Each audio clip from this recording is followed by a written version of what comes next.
Ba, ba, ba, ba, ba, ba, ba. Welcome to part 4 of explaining 200 Wishes lore / story. Some things have changed since you last saw. I forgot to take Jiro off last part, removed him. I moved Kane, Riki, and Toshi from that side to that side, so that you can really clearly, obviously, it's a lot easier to understand. This side, people who are affiliated with Kaido, even the ones in black who are just associates and aren't fully traveling with him, is like loyal followers. You know anyone else? Adversary against Kaido. With Kaido, against Kaido. Thought a little easier. Okay. Also, we'll be getting into, there's now red marking on Heptaria. We're into the 3-year arc, which means 3 years have passed. And in those 3 years, Heptaria, the Fallen Nation, has changed a little. It's been renamed and broken actually into 3 parts, but we'll get into it. This arc, I would describe kind of like a valley between 2 peaks. You're coming after the exciting conclusion of the fall of Heptaria, and before the Shrine Main arc. 2 drastically different story arcs, and it has to connect them. And I'll be honest, 3-year arc starts kind of slow, so I hope we can get through it. It has to catch you up on where characters have been in the last 3 years after a 3-year skip, and also Kaido meets some people, and I kind of find they're underused. I think in a lot of other stories of mine, I feel like these 2 characters would be better used. I feel like right now they're a plot device to help Kaido move on, and also educate you a little on the new world. So, just heads up, once this arc gets going, the later half of this arc is pretty exciting. A lot of cool stuff happen, a lot of cool developments, but there are parts that are not so exciting. Okay, let us begin. I also have water on standby because last time I was really killing my voice. Okay, let's get into the history. The Great Parade Massacre, an event that occurred that annihilated Heptaria. It's now called the Great Parade Massacre. Killed people, left only a single triple digits, mid-triple to low-triple digits of people survive, and they were killed by Akazushimiya. It's known. The Demon Brand did it. The initial attack, Queen Foss, the queen of the land, is disappearing, and no one knows if she's missing or slaughtered. People are unsure. Survivors number in 3 digits. They are well aware that the name of the woman now in charge of this country is Terra. It is known to the people. Terra is who is leading Akazushimiya now. It was known. Over these 3-year jump, nothing's happened to Akazushimiya in terms of fighting what's left of Heptaria. They're radio silence towards Heptaria. Heptaria is just kind of left to rebuild itself, and it's now divided into 3 places. We'll now get into how it's divided. Okay, small chunk. This small chunk right here is called the People's Land. It is made up of people who survived, and it is a land formed on the idea that the people should lead. These people are done with the monarch. The monarch allowed this massacre to happen. The people should lead, and so people from Renois, and actually a few from Geonopus, and a little bit of Akazushimiyans, try to live here, along this border. People want to lead.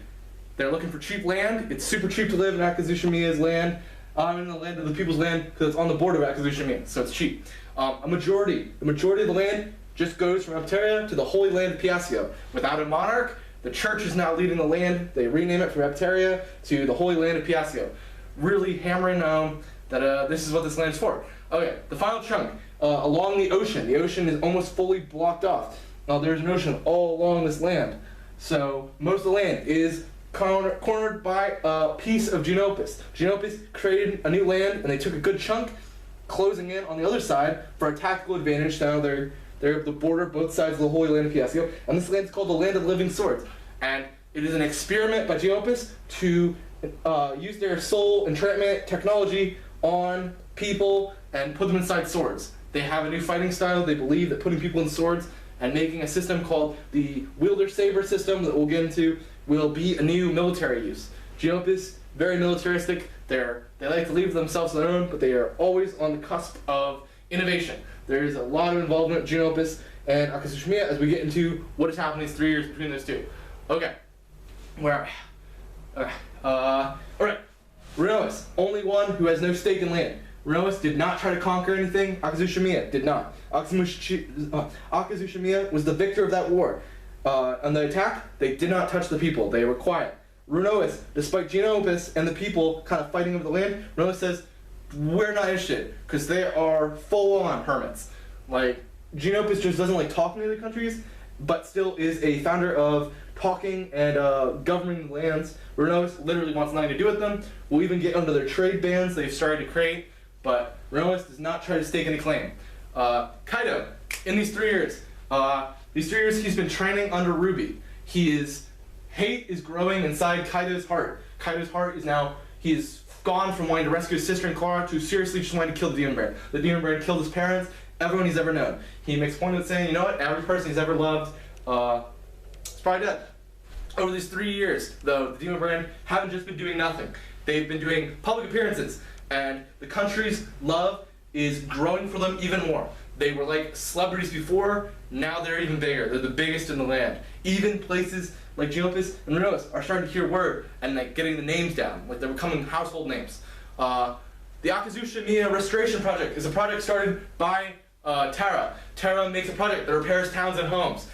From this war, they want to repair not only this war, but the Jewel War damages. Before, these ruins were just left and abandoned into the woods, leading to Renois. She wants to repair everything. She wants Akazusha Miya to be the forefront of innovation.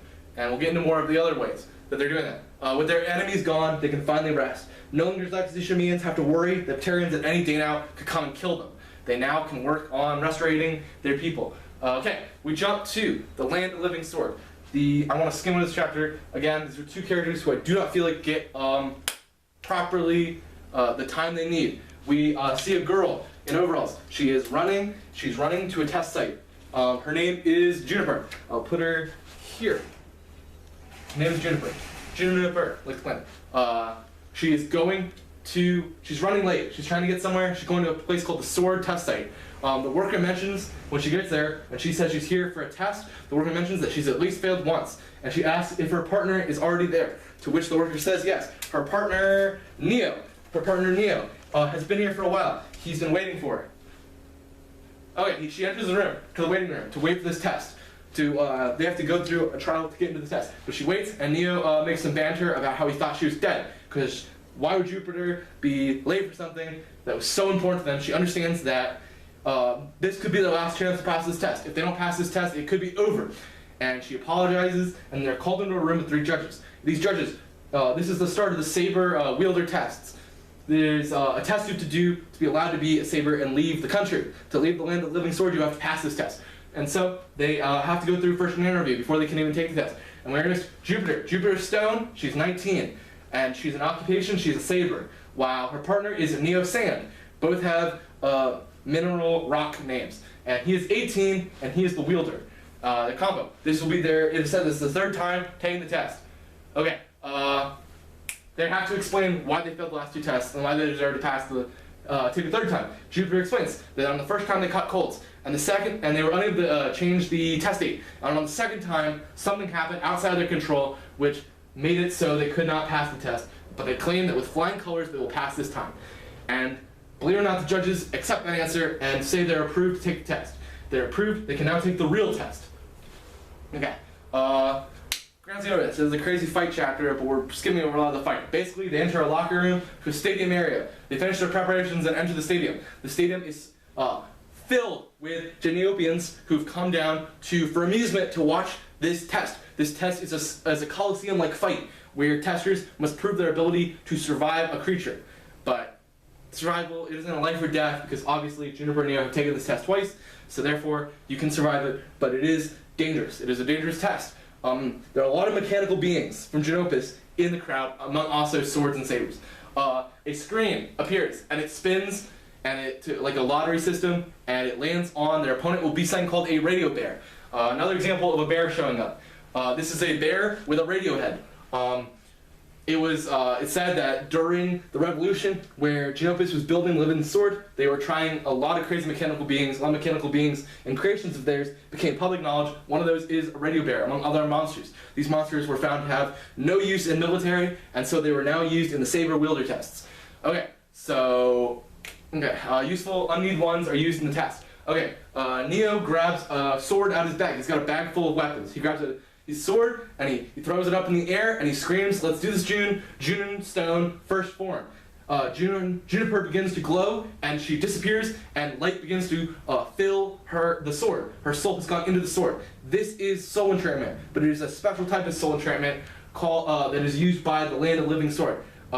June is mentioned. She has they call her Juniper, but she calls short name June. So June is known to have a poison effect. When she's inside this weapon, she adds an effect.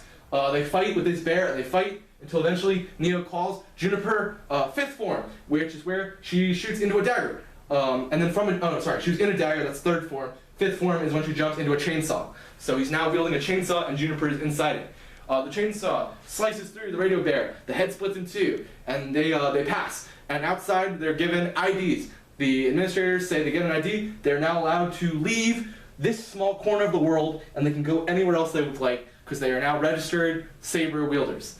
This is just a way to keep making sure that nothing embarrasses them. Geopus has a reputation to keep with their developments, especially with the other countries who are all interested in one of Geopus. We'll get into that in a second about what's gone on with partnerships between mostly Akazushimin. Okay, with the two debate where they want to go. What do they want to do with their new freedom? They decide they like to be pirates because they want to do the fighting that comes with it. They make their way down to a boardwalk, and they leave the part of the beach where tourists go, and they head towards the docks where boats stay. And they ask if they can buy a boat, and they cannot buy a boat.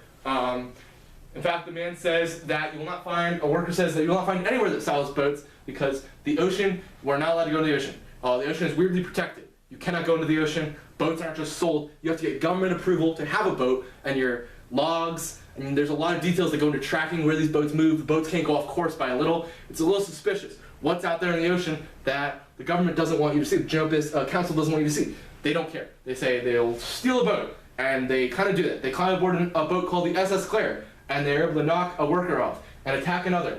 And they begin a fist fight with workers. The remaining crew basically just fight them, and they're able to knock them off the boat. And we don't need to get into all the using a chainsaw to fight against workers. They kill a person. That affects, their morality. They're able to kill people just to steal a boat, just because they want a boat to be pirates. Not to be a pirate. Okay, so they're on the boat, and they've stolen a boat. Juniper is drawn towards a box in the basement. And in the basement's ship's hold, ship's hold, under the main deck. And she looks inside the box, and it's huge, and it's big enough for a person to climb to. She climbs inside the box. The box actually, it won't open, and that's when Juniper and Neo smash it open with a chainsaw. They pull their hand into the debris, and they pull out a human skull. She drops it, and she screams, and Neo runs over, and the skull begins to talk, and it says, "Hello, my name is Kaido, and thank you for getting out of the box. It's Kaido." Kaido somehow ended up on a boat in the land of living sword. Last we saw him, he was Rainobu. Somehow he's ended up in the living sword on a boat off the coastline. So now the question is, how did Kaido get there? Kaido introduces himself, says, "Let's be friends." Okay, now we jump 11 months before this happened with Juniper and Neo meeting Kaido. Kaido had spent a little over 2 years in Rainobu, and he'd been training under Ruby. And Ruby says, "You know what? There's nothing more I can really teach you. You should really just go out there and work hard on your abilities." He's able to increase his speed by about 200%. His wings have really gained a lot of speed, and he's a lot faster. Bonebreaker blades are really strong now, and he's really got a handle of them. He can make a lot of different forms he can take on with the Bonebreaker. Mavis, his loyal companion, his loyal Clark companion, who's still a slave, she wants to be useful, and so she makes a contract with the being Shu. We switch this over. Nu. Nu is the 9th being. Pretty low down. Like Ruby had said previously, anyone can form a contract with Nu. It's a mouse-like creature. It basically asks for a snack, and the offering is literally basically nothing. Mavis also tries learning weapons. Fails at a sword. Finds a lance is the weapon of choice. She likes a lance, so she begins using a lance for fighting. Ruby doesn't have much to teach. The border is They enter up to Rainobu. They cross this border. Across to Geopus. They leave Ruby behind and Dio and begin heading over this border. There's nothing protecting this border for some reason. They do not know why. Kaido and Mavis use face paint to make themselves look more robotic so they can blend in. And they enter a technological city with big lights and robot musicians. This is something the rest of the world doesn't have. They begin to find along this border train tracks, and along that with trains. They are freaked out because trains are not something that are in this world. It is mentioned that they only recognize trains as a demon brand weapon, so they are convinced the demon brand must be nearby. And they search, and they follow the tracks, and they come to a train station, which has 2 trains being worked on by mechanical beings. And they begin asking questions, asking who made these trains. And these robots say they made the trains. which Kaido doesn't get. Suddenly, they hear someone coming down the stairs to this workshop, and it is Hesper. It is Hesper, the demon brand. They're right. They follow trains, and it really is Hesper is behind it, the train user. And the robots call him boss. And Kaido's like, hey, did you give them trains? And Hesper says, we gave them 2 trains to work on reverse engineering, and in exchange, they're now going to build train tracks and reverse engineer our trains and have trains running across this entire border. So now there are train tracks that run throughout Geonosis and across this corner of Roas. Roas has allowed them to pass through so they can have tracks that run along the border into Akazushimiya, but also into the Holy Land and all the way down to the Land of Living Sword. The only place that doesn't have any tracks is the People's Land. The People's Land does not have any tracks yet. So this is a pretty good deal. And this is the first mention of Akazushimiya has begun a scientific revolution with Geonosis. Geonosis, they have a partnership where they are using each other's vast knowledge together with robotics versus Akazushimiya's knowledge of the outside to fuel their education. This is where Hesper makes his first belief that why is it that trains exist? They seem like they're man-made, so where do the trains come from that he summons? Are they magic? If they're human-made, he believes that there's an outside world outside of this map. And this is where Hesper's first mentioned, where he believes outside this map is a place where the Wisher came from. He believes that the rumor that he came from Apteria is a lie, but also the rumor that he came from Akazushimiya is a lie. The Wisher must have come from an outside world, and that is why the Wisher was able to wish for trains, something that doesn't exist in these 4 lands. And Kaido says that's a stupid theory, but also says he doesn't have any plans to fight Hesper today. Despite his bloodshed, Hesper is still a child, and he doesn't want to fight Hesper because they have a relation from that day at the church. And before leaving, Venus appears. Venus was with him. Partners, Hesper and Venus. So Venus is there. She calls out to him and asks him to wait. She rushes at him, and Kaido thinks she's about to attack him, but she doesn't. She doesn't attack. She begins yelling at him, saying, "Why weren't you? Did you know Nakane died 3 years ago during that attack? Last we saw you, one of the Akanes died. How do you feel about that? Did you even grieve that?" Kaido doesn't believe that's really Akane. He doesn't care about that. Then she also points. Venus starts rapping and saying, "Hey, Terra's still in our land. You did not even come to try to save Terra. And you did not try to save Terra, yet you call her, Clara, your friend. And not even worse, you've already replaced her with Mavis, a new girl. You've just replaced her. And Mavis is upset because Venus alludes to the slave charm, that is the slave mark that is still on Mavis. And Mavis is upset about that because why can't people just understand that her love is genuine for Kaido? She really does only love Kaido, and it has nothing to do with the brainwashing that comes with having a slave mark. The slave mark is just proof of their love, duh. Anyway, then Kaido points out that actually he did try to save Clara before. He met her when Hesper was found, and she rejected him, and therefore she can't say he never tried. But either way, he did never try to get Clara, but he says, don't worry, he's coming for Terra along with all the other Demon Brand. He'll talk this out, maybe he can get Clara back, but he's definitely killing the Demon Brand, just you wait. Venus says she gives up. She's going back inside, and that she wants Hesper to come along with her and get her food. And Kaido and Mavis begin to wander off, looking for wish cards inside the city. And Kaido wonders out loud to Mavis, do you think that our wish cards are still better than our technology, right? Like, we're still stronger. But Mavis does not respond. He looks, and Mavis is gone. And suddenly, he sets in a full panic when something leaps on him. And it is Venus. Venus has jumped on top of him and kissed his neck. And she laughs at him and says, you're stupid. Why aren't you more afraid of your enemies? You say you're going to kill the Demon Brand, yet you let the two of us live. You should remember the abilities that your enemies have. You should also not only study the art of the blade, but study the art of knowing your enemy. And you should have known that I could put you to sleep. Kaido is knocked out. He's put to sleep by her Demon Brand. That really sucks for Kaido. He let a child live, and he shouldn't underestimate him. This will only add to Kaido's belief that Akazushimi and children are just as evil as the rest. That even children can't be spared because they're demons, they have demon brands, and even the people of this land must be evil. But Kaido's asleep, and Hesper grabs Kaido and hands him over to the two mechanical beings from Geonosis. And he says, this is a gift from us, just another thank you, go ahead and study it. It's kind of neat, right? It's a living skeleton. The mechanical beings think it's interesting enough. We'll get to later what they do with Mavis, but they also have Mavis. They throw Kaido's his body in a metal box, and they load him onto a train, and he's unaware of where Mavis is. But they take him from station to station, they move him around, and eventually he ends up on a science lab around here on the edge near where the ocean is. Because it's clear, waiting down here, over the last 9 months of traveling a long boat, he ends up here, and this is where he'll be found. Okay. Next chapter is another 4 and 7 chapter. This is to do with Akane 4 and 7, the two that really like each other. I don't like this chapter. I would consider this chapter the worst chapter of the entire series, so we'll be skimming over it. We're back to the present with Jupiter, Neo, and Kaido. Kaido thanks them for saving him, and he's glad to hear they're pirates and not Genopans, because even pirates are better than these mechanical, scary things that like to cut him up. They separated all his body parts, he didn't like it. It felt weird. Juniper laughs that Kaido was defeated by a 15-year-old girl. Kaido's annoyed that they don't really understand how powerful the demon brand are. Jupiter and Neo have never left before, they don't get it. They ask Kaido if he plans to find Mavis, and he shares the information that he's not going to go find her. Because long ago, they already had lost one person, and during that event where they went to go look for Clara, people died because of that decision to try to save a friend. So, him and Mavis made a pact that if they were ever separated, they would not try to look for each other, because they'd meet up when they find the demon brand home.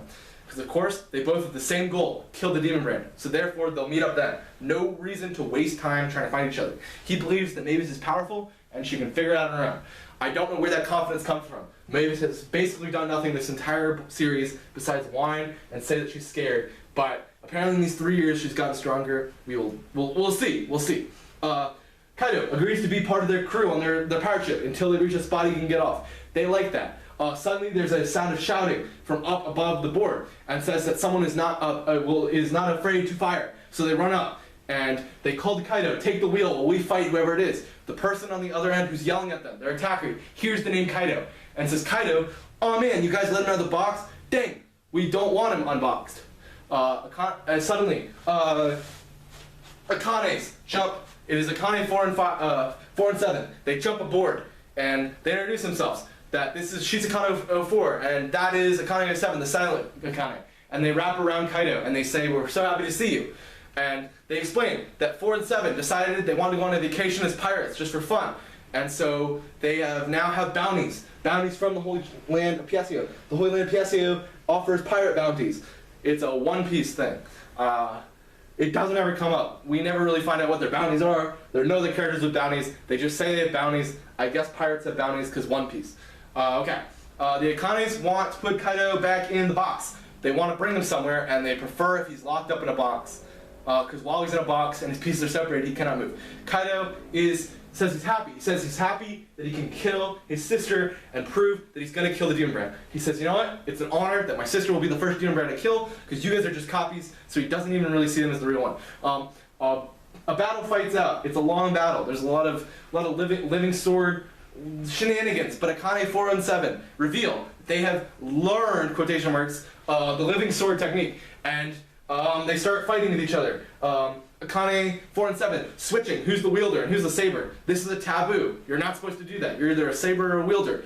Akane 04 gets stabbed by Neo and Jupiter with their superior use of this technique, and Akane 07, scared that Akane 04 is about to die, fuses Akane 04 who is stabbed into her. They fuse into a crazy mangled body where you can use the living sword soul entrapment technique to put your soul into weapons and objects. You are not supposed to put yourself into living things. This is a huge taboo. So Akane's 04 and 7 have just broken 2 taboos. So this is a big deal.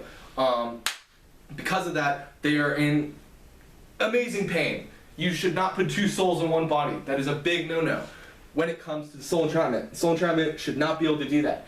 There are, later we'll get into characters who can have 2 souls, but soul entrapment by Genopus' technique does not work. You cannot put 2 souls in one body, so the Akanes begin to writhe in pain. And Kaido is able to slash them up and kicks them into the ocean, and they do not come back up. They stay underwater, and Kaido announces that he's finally beat a member of the Demon Brand. We are now 4 arcs in, and Kaido has finally actually beaten a Demon Brand. After all this fighting, and it even is the technicality because it was only because they were writhing in pain and dying. He reaffirms to these 2 that he's not sad that he killed them because they're not really his sister, they're just copies. Kaido will never accept that anyone is his sister until I guess he finds one who reminds him of Akane.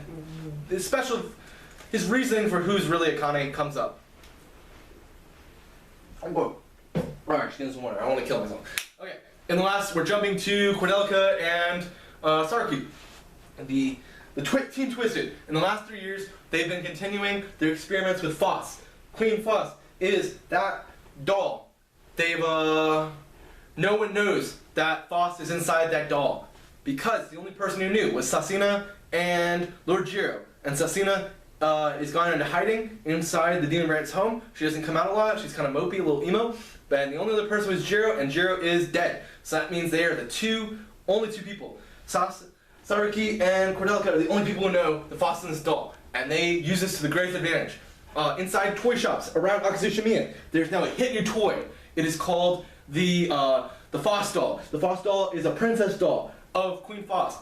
Other countries see it as a little mocking, but it is also not so mocking, because it is not a rude interpretation. It is a pretty doll, and it makes certain conservatives kind of uncomfortable that the people who killed Foss, maybe, are making dolls for it. But this doll becomes popular in Akazushimiya, the holy land of Piacio, the land of the living sword, and the People's Republic. And Renois has banned all trade with Akazushimiyans. They are self-reliant, except for when it comes to trading with the holy land of Piacio and Gianopus.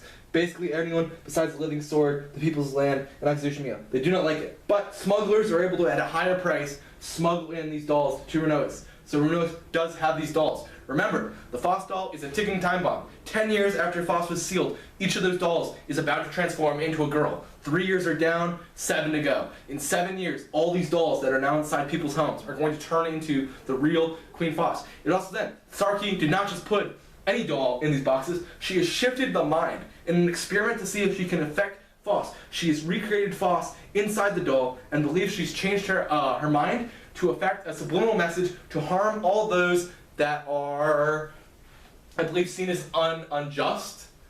One moment. Is it these children dubbing? Right.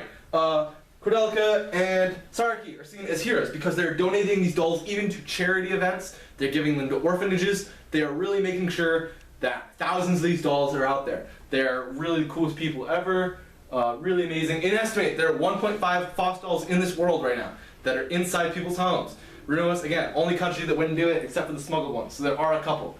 The two of them are still bored. Cordelka and Sarka used to be able to fight every day, but under Terra, she said, no more fighting. We don't need a conquest right now. So for the last year, they've done a lot of crazy things. So about a year into being under Terra's rule, 2 years ago, Cordelka used this free time to finally meet a little friend of theirs he'd never met. This would be Mr. Mesbrug. It's Mesbrug, because it's an R. Mesbrug, Mr. Mesbrug, which has been only mentioned once. He was the previous caretaker of Sarki when she was a little girl. He's the one who made her eat trash. And so, we said that he's a man who takes children from Akazushimiya and sells them to rich folks in Apteria as slaves, surrogate daughters, whatever you need a child for. You can let your imagination fly of why rich folks in Apteria might want to buy little girls and little boys. They're also little boys. Sorry, little children. So Cordelka and Sarki arrive at the home. They track down Mr. Mesberg and they go to his home. He lives somewhere in Akazushimiya. It's not said what the town is, but they found it. And they come to him and they barge into his home and they demand they're going to have tea. And immediately he recognizes Saraki. He's seen her all over the wall. He knew this day was coming one day, that this evil demon spawn would find him. Cordelka begins to passive-aggressively talk to him, quizzing him on what were the benefits of feeding a child garbage, because he reads a lot of books on parenting, because he wants to be a great parent to Sarki. He's never found a book that says you should feed garbage to children, so why did Mesberg always do that? Mesberg is not so interested in talking until Cordelka stabs a straw through his throat. Suddenly, he's ready to beg for forgiveness and for his leg. Cordelka is upset and says, please, let's not change the subject. We're talking about Saraki. Stop talking about yourself. We're asking questions here. Okay, Cordelka then says, hey, Sarki, could you please lift your shirt for us, honey, little sweetie? And she opens and unbuttons the back of her little dress and shows the cuts, scars, and burns that run along her back. And so, one by one, Kordelka points to a scar and says, well, what was this one for? And what was that one for? And why'd you do this? The only thing Messberg can say is it was parental punishment as well as accidents. Oh, she knocked this over, oh to this. And anything that was like a lashing was parental punishment. This was a bad answer. We'll get to why it was a bad answer. Kordelka comments that Messberg has a beautiful family. Messberg feels sick when he says that. And actually, Kordelka says, actually we came by the day prior. And we met your beautiful family while you were out doing business, probably selling children. Kordelka then brings out Messberg's daughter. Messberg has a beautiful daughter, rich daughter. She's silent, and Kordelka carefully unbuttons her dress. It is noted it is a dress that Saruki's wearing. Saruki's made her own version of the same dress, just so they can both look identical to really home the treatment. And so Kordelka unbuttons the back of her this daughter's dress and shows, hey, this is a clean bag. You've never punished your daughter? That's kind of crazy. You never taught her stranger danger. Kordelka points out, stranger danger. Your daughter let us into the house yesterday. So therefore she needs a little bit of parental punishment. I wouldn't do it alone, but you said you believe in parental punishment, so I will now help you out. And he pulls out puppet strings and begins to lash up the back of this little girl. This little girl begins to cry and beg for help from her father. And her father says, please, please do not kill my daughter. And Kordelka apologizes that he's getting a little too into the game and says they're going to play a new game where Saruki creates a box and puts it over the daughter who is crying inside the box. And then they wheel in another box and say, here's the game, Mr. Messberg, pick a box. You can have what's under that box. And he, of course, doesn't understand and just picks the box that his daughter's in. They open the box and they say, great, you've just won a slightly damaged daughter. But what was under the other box? Money? Treasure? Someone else's child? Who knows? And then Saruki torches the box. She uses a flamethrower and torches the box, and screams are heard coming from inside. Kordelka says he's getting a little impatient with all the excitement of what he's doing. He's losing the passive aggressiveness and coming straight out and going, hey, Mr. Messberg, where's Mrs. Messberg? And Mr. Messberg begins to vomit from sickness of realizing what is happening. And they remove the box, and under the box is just a dead woman with a tape recorder of her screams. And Kordelka begins to laugh hysterically, going, I killed her hours ago. I killed her so long ago. These are just recorded screams, recorders screaming for your help. You should have come home earlier, you awful man. And then they go, you know what? That was enough. You know what? Debt repaid, revenge done. We'll leave now. And so they leave. And Kordelka leaves. Mr. Messberg begins to kiss his daughter and apologize. He says, honey, I'm going to turn my life around. This is the call I needed. His daughter doesn't say anything. She reaches into her pocket and holds out a tape recorder. Suddenly Messberg's blood drops. The game's not over. He shakingly pushes the play button, and the recording is, Mr. Messberg, I'm afraid your daughter is full of my threads. More exactly, I have threads wrapped around all her organs, and I'm going to crush them now, okay? And in a cruel twist, the tape begins to play Joy Division, Love Will Tear Us Apart, as Mr. Messberg pulls his daughter into a tight hug and closes his eyes. And his daughter begins pushing against him, trying to escape from his grip. But he just hugs her tighter and tries to drown out the sound of her throwing up, as he doesn't want to look at what is happening, as he knows deep in his heart she is throwing up her organs as they're crushed inside. And blood pours out from her mouth all over him as he hugs her tightly, begging for forgiveness, until finally it is just a corpse he's hugging. The song ends, and Kordelka appears on the recording again, and he says, wasn't that a great song, a real favorite of mine, that I guess we only have time for one more track. Please welcome, drumroll please, your dead wife and the lighter she's holding. He turns to see where he left the dead body. The body is standing. It has puppet strings attached. He didn't think about that. The wife is holding a lighter and among tanks of gas and lights the house ablaze. There's an explosion, and Mr. Messberg is stuck inside his house with the corpse of his dead wife hugging his dead daughter, and he cries as the song Oingo Boingo Little Girls plays out, the symphony of Oh, I Love Little Girls, as he dies in a fire. Meanwhile, Kordelka and Saruki are down the road eating ice cream. After eating ice cream, Kordelka's like, you up for another game? And Saruki's like, always. And Kordelka and her then begin another experiment they're interested about, which is about eating dead people. And Saruki says she'll eat dead people, so she's cool with it. Kordelka's worried that maybe she isn't into that. Okay, so what they do is they take a trip to the far side of Akazushimiya, which is where the burial of the demon brain who died during the Jewel War. This is a very weird plot point. It's weird looking back, but yes. they dig up the 5 people who died during the Akuzushimen battle. These are the 5 members who are not Lord Jiro's father. Previously, I think in part 2 or 3, I said there were 5 people, and that included the 5th one to die would have been Lord Jiro's father. I was wrong. Because with that count, with Lord Jiro being alive, that would have made too few members. There are 5 members of the demon brand who died besides Lord Jiro's father, because at the end of the war, that brand has been changed on, so they're only missing 5 brands. It would have been 6 if we're counting Lord Jiro's father.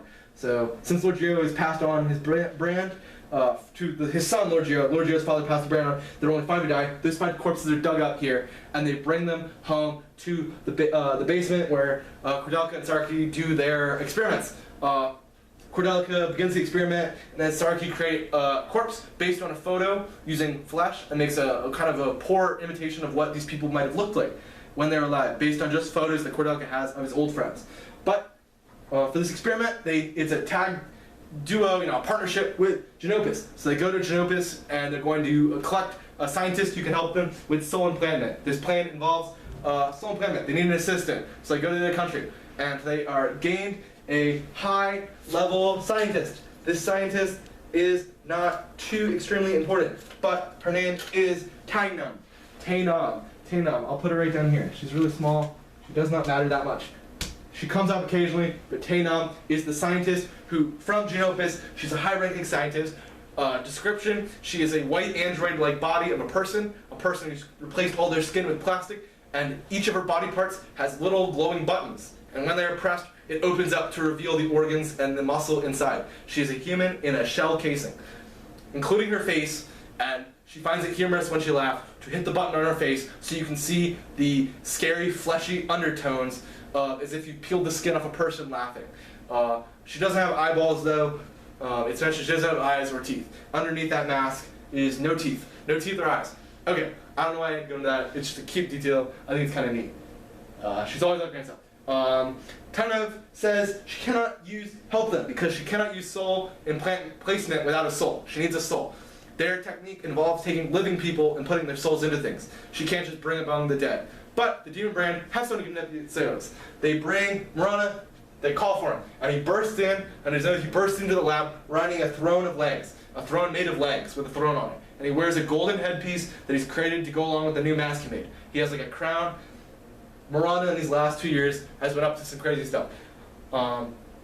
He climbs off his throne, and he agrees that he will help them by creating a soul. He can't give them the old souls, but he can create replicas, souls that think they are these 5 dead people, by imprisoning the memories that are found inside the flesh, as well as stealing memories Murana's heard. So there'll be poor imitations, but they will be imitations nevertheless. And it's a little confusing about his terminology uses, saying that the memories of these people is what will help replicate the soul, so these souls will have memories of being these people. It is a little convoluted. There's not really good explanation. You just have to stick with me. These souls, despite not being the real souls, just like any other person he revives, he can create a replica soul of the person, and that soul will have the memories of this person based on the memories of other people in the room who remember her, and it's just convoluted. Anyway, the only requirement is he says he will not help if they revive one of the 5 members named Mira. Mira was Karna's previous partner. When, during the war, Karna lost a partner. That partner was Mira. Murana is worried and jealous that this partner could replace him. So he says he'll help if they don't revive him. They agree to that deal. They create replica souls. The body reacts poorly to having a soul put inside it. Luckily, we've got Tainov here. Tainov moves the souls into bodies that are better for them. They're robotic bodies. I forgot to mention, Kordelica's moving these souls into elements. He believes that he wants this experiment of putting souls is about putting souls in elements. Fire, water, dirt, and rocks, and these are the elements. There's no wind, not like that kind of outdoor wind. Anyway, so Tainov finds it really funny. She thinks it's a stupid idea to try to put souls inside things like fire. She says that the fire would constantly be burning their soul, but Kordelica wants to do it. She is noted that when Tainov laughs, she laughs like a dying dog, just to add to the scariness of who she is.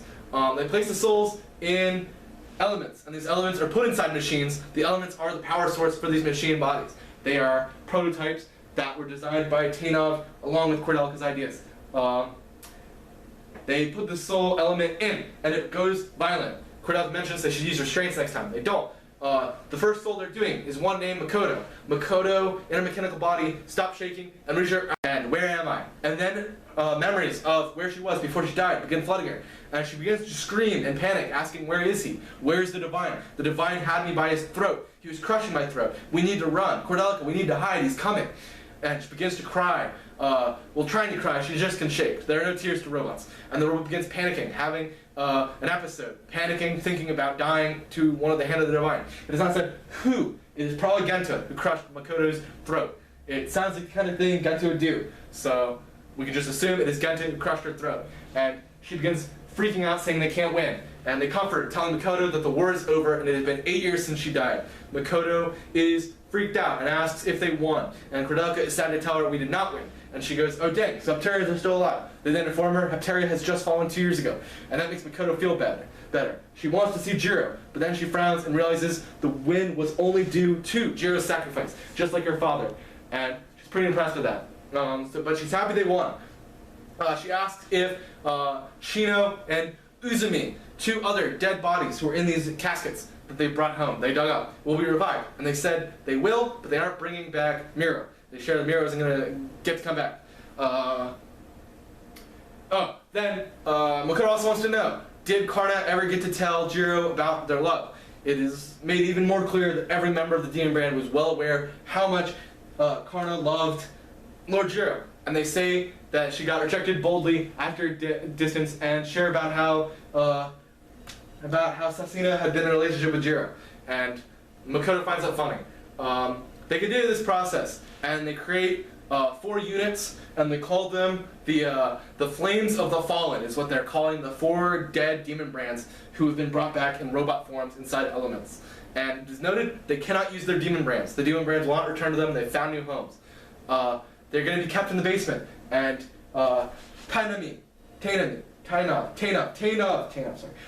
is sworn to secrecy, and Sarki and Kordelica and Morana have no plans to share that the dead are revived. Morana doesn't want Karna to know that's an option for bringing back Mira, just in case, and the other 2 do not want Terra to know about this. So it is a secret, and they hide the Fallen in the basement. Okay, let's get on to where Mavis is. I'm getting another drink. My throat is hurt after every one of these videos. But we also have to get on track because we have to finish this. This is a lot. Okay, Mavis. Mavis was separated from Kaido when Kaido was shipped off on that boat. Where did Mavis go? Well, mechanical beings, to them, Mavis is just a girl, and a flesh girl at that, so she's super boring. So what they do is they load her onto another boat and chain her up on a cargo ship. This cargo ship takes her to the edge over here. Sorry, it wasn't a ship, it was a train. They get her on a train, and it goes to the land, the holy land of Piacio, where they sell the entire cargo ship, a cargo car full of people, to the land of Piacio for a bag of gold. Their land of Piacio has their own dealings with slaves. She's been sold as a slave. She's gone from a wish card slave to a full-on slave. It's noted Mavis tries to escape, but it is impossible to leave the room.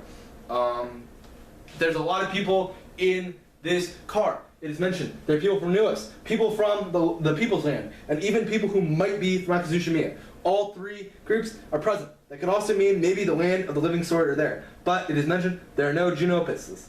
Geonopas people are not there because they're the ones being sold. Of course, why would you sell your own people to the country? Anyway, land of the holy land of Piacio. Sorry, tongue twister. Holy land of Piacio. They now have Mavis. Mavis is theirs. They're just called Piacians, like the Akazushimians. They're just called Piacians. Piacians have her. The other women, her and the other women are forced into showers, and then they are dressed and ready for an auction. Mavis knows they're gonna try to auction them off. She tries to talk to other people. She thinks maybe she can make a plan, but because of Mavis's skin, which is noticeably Akazushimian, even because it's slowly fading, the wish card has allowed her skin to come through or something. Her skin is obvious that she's Akazushimian, and because of that, no one wants to talk to her because they know the Akatsushimans are murderers. That night, while Mavis sleeps, she dreams of Kaido saving her. She knows that Kaido's going to come. She wakes up and there's a man she thinks she should recognize in the room. It is William, the God Hand William, accompanying Aoko. And Aoko is different than we last saw him. In the last, this is current day, no, this is 2 years back. So this would be 2 years after we last saw Aoko. He's now moving like a normal boy. He's no longer a stiff corpse. William thanks the women for allowing him to have a private showing before the auction, and then tells Aoko, the silver-haired Aoko, that he needs to remember his manners. And Aoko speaks. He says he thanks the women and has a very serious expression when he bows. William announces to the women he's here to find someone to accompany / take care of Aoko. Aoko needs a woman, and they have the women form lines. And then suddenly a girl from the people's land suddenly jumps and tries to attack William, but without even having to move, the girl hits the ground and is killed. And her neck is sliced open, and it is Aoko. Aoko has moved so fast no one can see him, but he did indeed slash her neck. And he glares at the woman's corpse until William pats his head, alerting him that it's fine. William approaches one woman by a time, asking if they have wish card marks, and if they do, he wants to see them. And he moves them back to the line. And an hour goes by until Mavis' turn. Mavis shows her 01, that 01 mark with the chains, and William says, you have a quite bad master to let you end up here. You and Aoko are sort of alike in a way. The irony, it amuses me. He means by that they're both slaves to people who don't care about them. And it's kind of mean to say to Aoko, but kind of true about Mavis, because, I mean, Kaido is currently in a box being shipped off, but it is true that he let Mavis get captured. He should have been more careful. Anyway, they decide they're going to take Mavis, and Mavis is forced to follow William and Aoko as they get into some sort of vehicle. Mavis notes, it looks kind of like a train, but it doesn't have tracks. It is a car. Genopus have invented cars with the help of Akatsushimiya.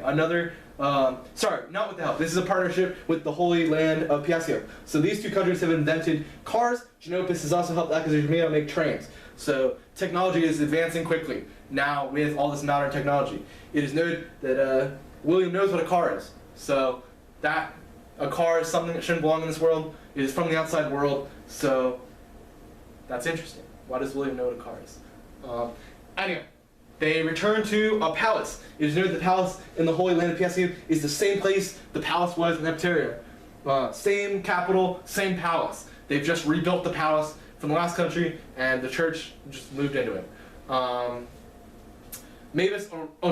On the car ride over, Mavis tries to put her hand on Aoko's lap to try to be friendly. The second her hand touches him, his eyes look down at her hand, then back at her, and he seems overloaded and confused what he's supposed to do, and so she removes her hand. They're out of the capital, same capital, and she's brought to a large room that looks like a children's room. It has painted skies and painted clouds, and looks like a nursery. And the floor is made of soft things. It's obviously a room to keep Aoko from hurting himself. This is the room where they keep Aoko, and William says that Mavis should think of it as her new home, and explains that Aoko is, as an artificial wish card, is not all there, and that over the last years he's worked really hard to get the gears inside Aoko's head turning. But it is really hard to get 250 minds to become one person. And because of that, he's a little unstable, and he apologizes to Mavis, saying, I'm really sorry if he kills you. That would really suck. You're good merchandise. I'm really sorry if he kills you. Baby steps. You know, he's learning. Mavis introduces herself. She says, hello, my name is Mavis. And what is your name? And Aoko thinks about it for a second and begins to say Kaya, but then frowns and says Aoko. This is talking about the corpse. The silver-haired corpse that Aoko's body is made of. His name is Kenya. We will put him on the board when Kenya comes up, more in historical factions of what is so important about Kenya that made him such a powerful warrior. All we really know, he was so powerful that William killed him and wanted him. So he's not more powerful than William because he lost to William, as far as we know. But Aoko is aware of this. They are able to know about what the body wanted, despite really being 250 orphans who are in glass cages somewhere in the building. Aoko seems super nervous talking to her. But seems happy when Mavis refers to them as friends. And Mavis is cunning. She makes note that he is really sensitive to the word friend. It makes him happy. He seems different and more human when she uses the word friend. There's a weakness she can extort. And she says that she really wishes that they could be best friends. And to be best friends, you have to go on a best friend adventure. But they're stuck in this room. So if only we could go on our best friend adventure. And Alco immediately busts the handles off his door. The door isn't locked, but he busts it to the ground. And they run up to the second floor. Only notable part about this, besides describing the capital, is Mavis does grab a kitchen knife. They'll come up in a minute. Suddenly, someone screams, "What are you doing out of your room?" It's Genta. Genta's in the royal capital, and he is really annoyed that Mavis has led Alco astray. Alco is like a mentally handicapped child, and therefore has no blame in his actions. He doesn't mean to do bad things, like breaking that door and letting Mavis escape. He's only doing it because he wants friends. And Genta looks down on him, and it sucks, but he says, "Alco, get out of the way. This girl is bad for you."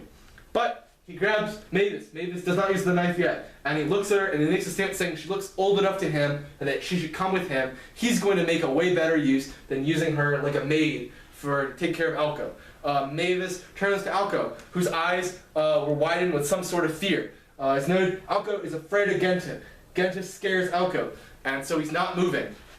And she begs Alco, "Please help me." Alco does not move. Even he's frozen in fear. Mavis was on her own unless she could get Alco to move. She is aware how powerful Alco is. If she can just get Alco to fight Genta, there might be a chance.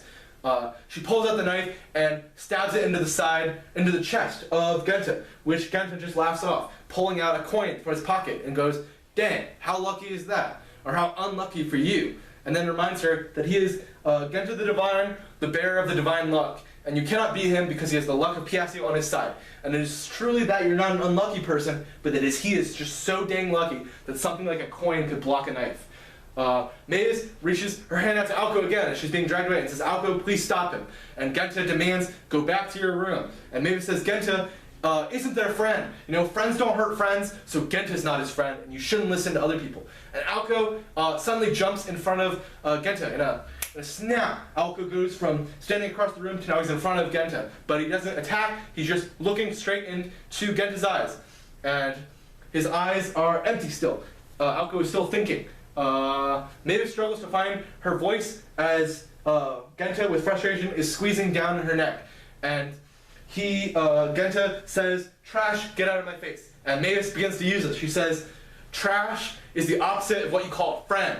And she's really hoping that Alco will notice that and react to the word friend. This is her only plan, is using the word friend a lot. So she says, "Trash is the opposite of a friend." That means that Genta is the reverse of a friend, the opposite. And if she's banking on the fact that she can get away if Genta will fight. And in the basement, 250 cubes begin glowing red. They come to an agreement. Alco looks down at his hand and pulls his sleeve up, revealing a long tattoo of a human-shaped light being. He looks upward and suddenly shouts with emotion, and I'll have to turn this around. He suddenly shouts with emotion, "Sanachi, heed my call, send me the strength and mind I need. Let rays of light live among my constant nightmares." He's talking about Sanachi, the first being, the most powerful of the Runous's 9 beings. Of the 9 beings, Sanachi is the strongest, and that is who he's calling. Alco's eyes are filled with a spark of light. 2 black horns pierce through his silver hair, and Genta bites his lip, saying, "Impossible. His original mind shouldn't exist. This shouldn't be able to happen." And Alco, Mavis calls to Alco and goes, "You said Sanachi. You mean the first being. Sanachi, who few have ever been able to form a contract with. Sanachi offers all of knowledge, and contract gives you knowledge of all things in the world." And Alco says, "Yes, we have a contract with Sanachi, but it costs the original user all of their life. It costs them the future that this person once had. This person, the body they're using, they say that person gave up everything, their entire future, to make this contract. But in this moment, Alco says it's okay because he's going to save her." We can do this back around. But yes, he has a contract with the highest being. This is obviously a good point of showing how strong whoever this quartz was. Genta, he says he doesn't think he can beat Genta as he is. That Genta is too powerful, but divine luck will stop him. The best that Alco can do for him is, "Would you please run, and I'll hold it off." And Mavis begins to tear up, saying that they've only just met, but she seriously isn't trying to trick him. She really does kind of see him like a friend. And Alco says, "Don't worry about it, I'm already dead." And then he uses we, Alco uses they, them pronouns because he has 250 random children in a trench coat. So he says, we died a long time ago, we cannot be called human anymore. And Mavis agrees to run, but says that she hopes one day Aoko will be free and will come join her. And Genta begins to taunt Aoko using his old name, Kenya. He says, remember when I first caught Kenya? I wasn't able to use my full power, so not to injure your valuable body. And says that he doesn't see how Aoko ever thinks he can win if back then Genta could only use 60% of his strength, when right now Genta can use 95% of his strength. So it's not good. Aoko and him begin to fight, and the results of this fight is Aoko is able to land a single hit in this fight. He says it brings him great pride to know that even if they die right now, that Kenya's spirit was able to land one hit on Genta. And Genta laughs again, and he removes his shirt, and we get to reveal a little bit about Genta's win-lose streak. Genta points to his chest, revealing he has 3 scars on his body. He points to them one by one. He says, one on my side, the small scar you gave me when we last fought. So Kenya has once injured Genta. Then the next was a scar from a lucky shot from a Demon Brand member. And we will at some point in the series, I do not remember what arc, get the story of what Demon Brand member was able to land a hit. I'll just come out and say it was Karna. Karna has landed a hit on Genta once, and it is not from anything we've seen yet. It was during the Jewel War, she landed a hit on him. And he says, finally, that 3rd hit was a lucky hit that William gave him. He actually went through my heart, but I was able to be saved thanks to my divine luck. But yeah, William has done the most damage to him. Has a huge scar on his chest from where William apparently punched him through the heart. That's crazy. And they continue to fight, and Aoko feels he's about to die. But Genta gives him an offer. He says, I'm generous, and I'll give you a way to save yourself. Use the Renewist power of yours and tell me. He wants to use Sanchi's ability. Sanchi knows all knowledge. And he asks, use your power, use Sanchi. Who is there who can stand on even footing and fight me? Genta wants to fight the strongest and kill the strongest. Much like how Karna wants to fight the strongest. This is just a reoccurring thing of those who lived during the Jewel War. It is hard for them to go back to a normal life after living through the Jewel War. So Genta wants to use Sanchi's ability to know, with the knowledge of all the world, who factually is able to stand against me. And Aoko agrees, and he uses his ability. And he says, currently, the people who can defeat you are William the God Hand, who you previously mentioned, along with the Wisher. This is the Wisher from the legend. He says the Wisher is someone who could kill you. Then he says there's a combination. If the Demon Brand members Cordelica and Sarki come up with a good plan with a lot of prep time, they will 100% be able to kill him. And he said there's also a combination where the users Karna, Cordelica, and Toshi, if these 3 fight with a lot of prep time, they might be able to kill you. And says there's one other person who has a chance of killing him. And it has to do with the Demon Brand. And I'm now going to read the fine text of how Divine Luck works. The description of Divine Luck is a divine ability type wish card. It's a continuously ability card. Once activated, it will not deactivate until done by the user or when a rule is broken. The wish card gives the user the highest level of extreme luck, but the user has to be morally a good person. The level of good luck at a level to twist the world to the user's favor. There are several rules that that must be hit or not broken to have good luck. Number 1. The user must have be a morally good person in the last hour for it to activate. Morally good depends on that user's morals. So as long as Genta believes he's a good person and has done good things, that doesn't break the rule. He could kill someone, but if they're accusation me in blood and he doesn't see that as a sin, it doesn't affect the luck. The next rule: the user must have been hurt physically or mentally by the attack of someone else. The user must not possess a demon brand in their possession. So that is said, Genta's divine protection will never work for any of the Demon Brand. The Demon Brand could never use this ability because Divine Luck does not work when you have Demon Brands in your possession. When the ability is activated, the user cannot do anything seen as morally wrong. Again, morally wrong depends on what Genta thinks is morally wrong. No wish card can deactivate Divine Luck. While activated, the user cannot lose a gamble, bet, contest, or hope, or this ability will deactivate. So Genta cannot lose gambles. Even if the gamble is rigged and he somehow loses, it will deactivate the ability. So there's a reason why Genta shouldn't activate the ability when he's gambling. The ability will deactivate if the user perishes, the ability will deactivate and the user will perish if 90% of the human population deems that user to be morally wrong. This is that final person that Aoko is talking about from Sanchi. If the world can agree that Genta is an evil man, they can all kill Genta. just by believing in their hearts that Gento is a cruel, evil man, just by the whole, if 90% of the world thinks it, Gento will die.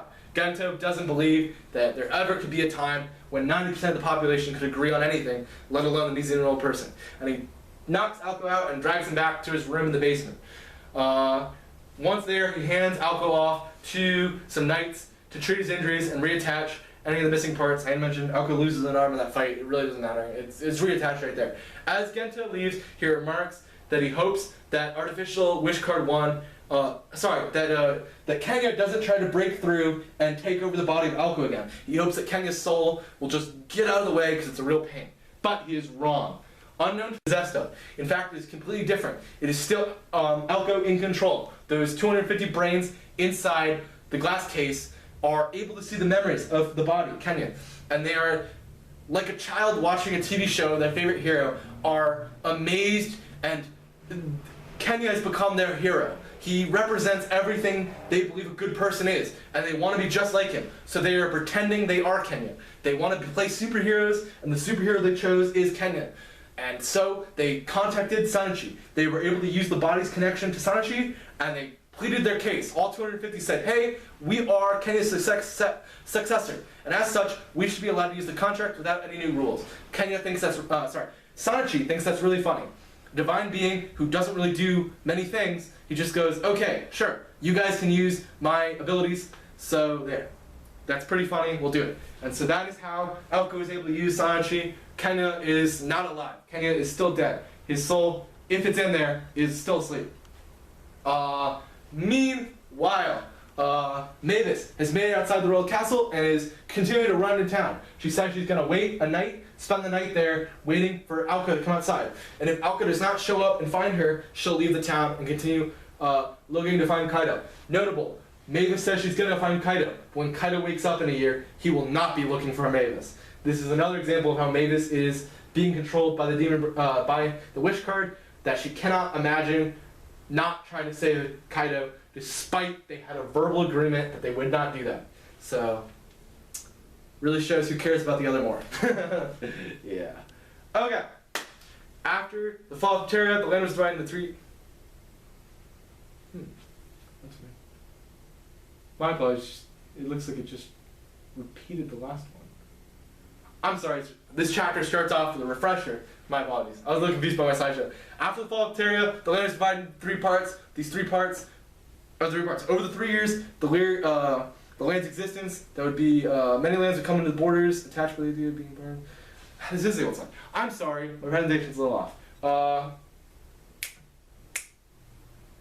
Alright, of these three lands, they're all afraid that Akazushimiya any day might invade. These three countries are trying to prepare themselves for a war.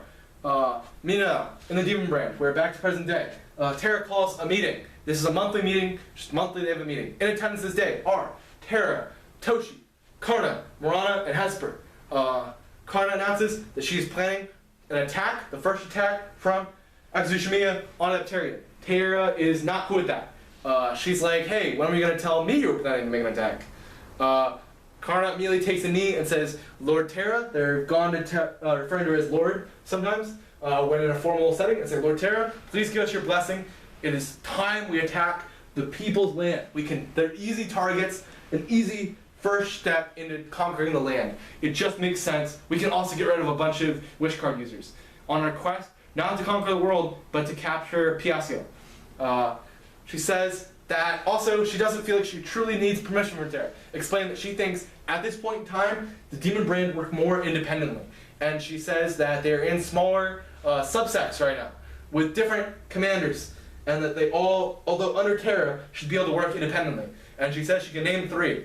And these 3 groups would be Toshi's group, Karna's group, and Cordelica's group.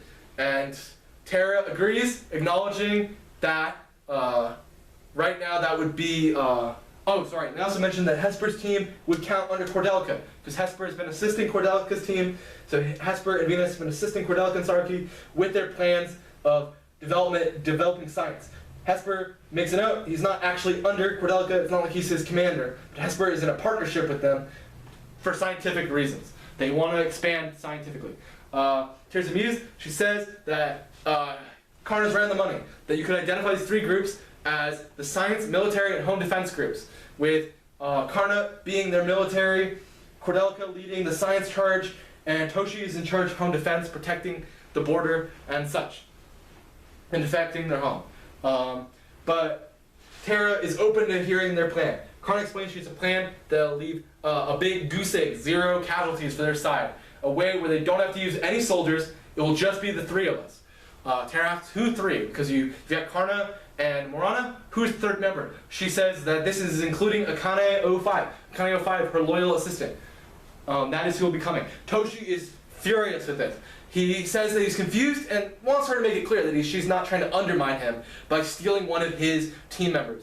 Akane 05 is brought into the room, and she says, Toshi, you need to know, you are aware that I adore everything Karna does. My power can be useful to her, so I should go. I shall return, of course, and I still swear my loyalty to you. You are the one that all Akanes worship, Toshi. You showed us a way to survive. You gave us light when our life had none. And therefore, we will always follow you. You're just loaning me out to a fellow leader. And Toshi agrees to the condition that if they find a certain wish card, they bring it back to him. Toshi wants a wish card known as wish card number 97, Mystic Wisps. It is a creation ability type wish card that creates small little embers, like soul spirits, like little blue ghosts. And these flames can be used for attacks and healing properties. Toshi makes the point that there is no healing abilities in the Demon Brand, minus Morana's resurrection abilities. But that is not what he wants. It should be noted that around this point, outside the main novel, it's not saying the main novel, that for reaching number 2 on the Rainobu boards, character sheets were shown, which showed ages and ethnicities. And it is mentioned that Toshi is half Akatsushimian, half Heptarian. This is how he's been able to use wish cards. It never really comes up in the story, minus that Toshi is able to use them to some extent. He's not able to fully use them, but he's able to get some effect out of wish cards. Certain wish cards work, some don't. But yes, Toshi is half Heptarian. Him and Akane, that is why they're so close. They have this bond, because both of them come from Heptarian, but have betrayed the country, even if it was only one of Toshi's parents that came from Heptarian. Okay, Terra approves the mission. And so the mission begins. Akane 05 has been working on controlling the Mindscape. She's the one in charge of Mindscape. The plan is basically to use Akane 05's ability to, town by town, put an entire town inside the Mindscape and kill all their bodies. Just wipe out the bodies in the town without anyone fighting back. Maybe Morana will capture some for experiments. He just says they might. And so they enter the People's Land. They enter the People's Land. The People's Land is mostly farmland and small villages. It is no large cities like any of the other countries, because it is just the people banding together. They move from the outer border to the inner border, wiping out town to town. Akane nods and is put to sleep. And she's picked up and put on top of a beast controlled by Morana. And Morana makes note, he says, Beast, as long as you protect this girl, by the end of this mission, I will free you from your suffering. And the beast makes a weird noise. And it's got like crying eyes, because it wants to die. It's got slimy tears. It's like crying of joy knowing it could die. Anyway, paper blades soar through buildings, smashing the town. Karna continues destroying the town as big and bright as she can, hoping maybe someone will come out to fight her. Karna loves war. War veteran. Wants to fight someone strong. She hopes the People's Land has some. As they're going, they're finding cool wish cards. Morana finds one called Lightning Fingers, which shoots lightning fingers. And Karna tucks it away, despite knowing it isn't what Toshi wanted, but maybe Toshi will like it. They move to another town. 05 is interested by a man who's being eaten by a 50-foot version of his childhood dog. She thinks that's an interesting thing to be tortured by the Mindscape. He's able to escape the Mindscape. This is the first time anyone's ever escaped the Mindscape, not by facing their trauma, but by dying inside the Mindscape. You should not be able to die inside the Mindscape. His fear might have been dying, and so by dying, he experienced his greatest fear. She doesn't know why he was able to escape. But whatever it is, she hopes maybe this guy will actually be someone strong, and he'll fight Karna. This man is indeed something indeed, because he runs towards Karna, and he says, "Come to me, Haku," and begins a prayer to Haku, I believe. No, sorry, it is, I think it's Gidu, is the turtle spirit. Nah, it's Haku. The sixth being is, Gidu is the fish. Haku is the turtle, and it gives him crazy turtle defenses. It apparently raises your defense and gives him an unbreakable shield. And Karna gets excited. She's like, yes, there is maybe a courts in training among them. Someone from Renoas. This will be fun. She kills him really easily, breaks through the shield, and is really disappointed. It was all show. His defenses were worthless. He didn't use them right. They go to the next town. This is the final town. It is along the border of the Holy Land, at Piasio. On the upper side, not towards the Land of Living Sword. This town, final town on the mission, is the capital, believe it or not. Inside the mindscape, a Kaneo 5, usual thing, she draws everyone in. She sees someone interesting, she finds someone interesting. It's a young boy who looks around 18. Unlike those around him who are tortured by the visions of dying, he is laughing and enjoying himself. A Kaneo 5 makes a dangerous decision to leave the safe spot in the mindscape to go down to among the people so she can talk to this boy, because she's interested in this white-haired boy. And so she goes up to him, and he immediately gets on his knees and says, "Are you the one who created this wonderful place?" Which is not what she's expecting. The boy suddenly gets up and leaps at her, and she's like, "Oh God, she's gonna attack." He does not attack her. He pulls her into a hug and begins to cry as he says, "This is a beautiful world. Your mind is the most beautiful thing I've ever seen. I am honored to die because of some and become part of a breathtaking piece of art. Please show me more of your wonderful mind." Akane 05 is embarrassed. No man has ever done that before. She basically just hangs around Ricky and Toji, who are gay, so she's never been touched by a man, let alone called the most beautiful thing he's ever seen. So this does knock her off her wing, off her balance. But she kicks him in the face, knocks him to the ground, and he introduces himself. He says his name is Jamaku. Jamaku is the name of this blonde, white-haired boy. And we'll put him here next to Akane 05. He will come in the relatives. We'll talk more about him. She asked him, "Are you excited to see the people of your town die and be tortured?" And Jamaku agrees and says that the reason he's fine with them dying is because they're weak, and the weak should be crushed by the strong until the strongest are left. And as you, Akane, are the strongest, you should crush him, because he's weaker than him. And that resonates with Akane 05, because that sounds like something Karna would say. Because Karna says, when she was asked long ago by Akane 05 why she worked so hard to fight, Karna said that she has to fight until she becomes the strongest, or loses at the hand of the strongest. She has to know if there's anyone truly who can stand against her, because that is the reason she keeps fighting. She cannot live in a world without knowing if she is truly an insect to the world, or if she is the true ruler of this whole world. Karna believes you have to either know if you're an insect or if you're strong. So that's why she fights. And this resonates with Akane 05, that Jamaku speaks like him. Akane kind of likes him. He seems kind of cool. Not romantically right now, but just she thinks he's interesting and asks him where he lives. And she is able to, with her lips, speak to Morana from the top of the beast where her body's sleeping and ask him to rescue him. And so he rescues Jamaku as Jamaku awakes up. And Jamaku says, "Please, don't rescue my body. I'd like to die." And Kaneo 05 says, "I'm not planning not to kill you. You're a beautiful paint, and you shouldn't be wasted on a cheap canvas like this. I'll find a better canvas to kill you on." And Jamaku is really into that. So, his body's found by Morana, and we'll get to them talking in a second.